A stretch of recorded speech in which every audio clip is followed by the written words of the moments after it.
କଂସାଳ କାଳ ବାଣ ବିବିଧ ସ୍ରୋତେ ଗାଇଲେ କୁମାର କୁମାରୀ ଦ୍ରବ୍ୟରାଗିଣୀ ଦ୍ରବି ଦ୍ରବି ବଦଳ ଯେ বইলে কগুণ দাদা দিতে গান করি মৌজম পাপ বখাউ জগতা বজাইলে ছবিগণ মিলাইলে সাঞ্জ ক্রীড়া ক্রীড়া শিকার বাহেক তার গান পুরা নানা বাদ্য বজাইলে রমণী রহিলা সর্ববাদ্য যন্ত্রমান একত্রিত করি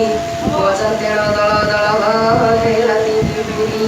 কি কহিবি সে বেলরে দৃশ্য গৌরী পুলকিত হইলা সারা বন অহিলে বন্দমলয় শরীর আলো মান শুনিলে দোহে ভক্তিগুণ মানে বৃদ্ধে নব নির বাদ্য বাদন শুনিল পুলকি উঠিলে মৃগ মৃগিণী শাবক ধরি শোইଥିଲେ বাদ্যনাদ বজন্তেণ চমকিত ହେଲେ শাবক ছাড়ি ସେମାନେ ଉର୍ଦ୍ଧେ ଉଡ଼ାଇଲ କର୍ଣ୍ଣ ଡେରି ନାଇରେ ଦେଖିବାକୁ ଗୁଣ ମୟୂର ମୟୂରୀ ଦୁଇ ଶୁଣିଲ ଶବଦ ଗ୍ରୀବା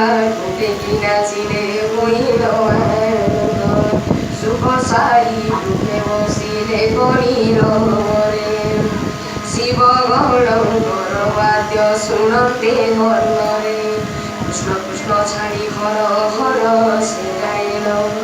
রাহা স্থলে গাইলে ঘর সঙ্গইল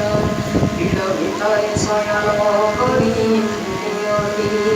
যমু শুনিলে গবাদ্য নাদ কর্ণে সে পুলক হইল তমুরে বড়াকু ডেকি ধাইলে রাসস্থলে জানো পরকারী সর্ব পশুপক্ষী মানে প্রবেশ হইলে দেখিবেন স্থানে ভ্রমণী মানে জাগুয়ে শৈতিলে শিব দানরে শুনিলে ইহে লাগি হেলা বলি পুলকিত হই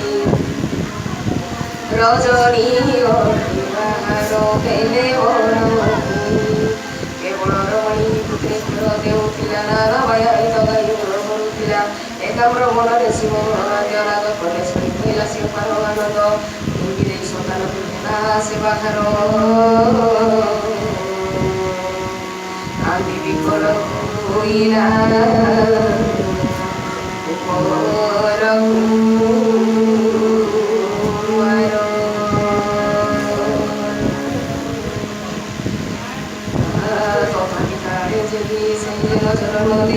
ବାହାରିଲା ବଣେ ନାଶ ବଣେ ନାଶ ଦେଖିବାର ପାଇଁ ସେ ନବନ ବିନା ସ୍ୱାମୀ ସେବା କରୁଥିଲା ନାନା ହାସ ପରିହାସେ ରାତ୍ରିର ଥିଲା କର୍ଣ୍ଣେ ବାଜନ୍ତେ ତାହାର ବାଦ୍ୟ ତାର ବାଣ ସ୍ୱାମୀକୁ ଛାଡ଼ିଲ ସେ ନାମ ଦେବ ଆଗ ବର ହେଲା ତାର ସ୍ୱାମୀଙ୍କର ଧରି ବୋଲଇର ଏତେ ରାତ୍ରି ଯାଉ କେଣେ କରି ରମଣୀ ସ୍ୱାମୀ ପାଦ ଧରି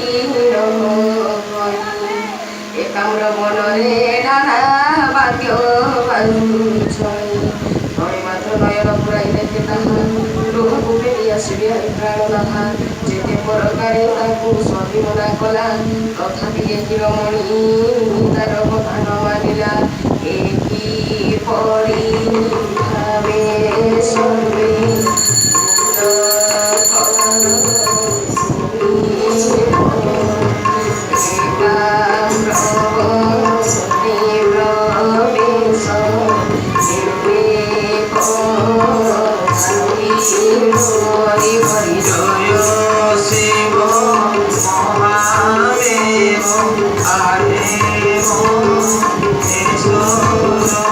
Hare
Eso no va a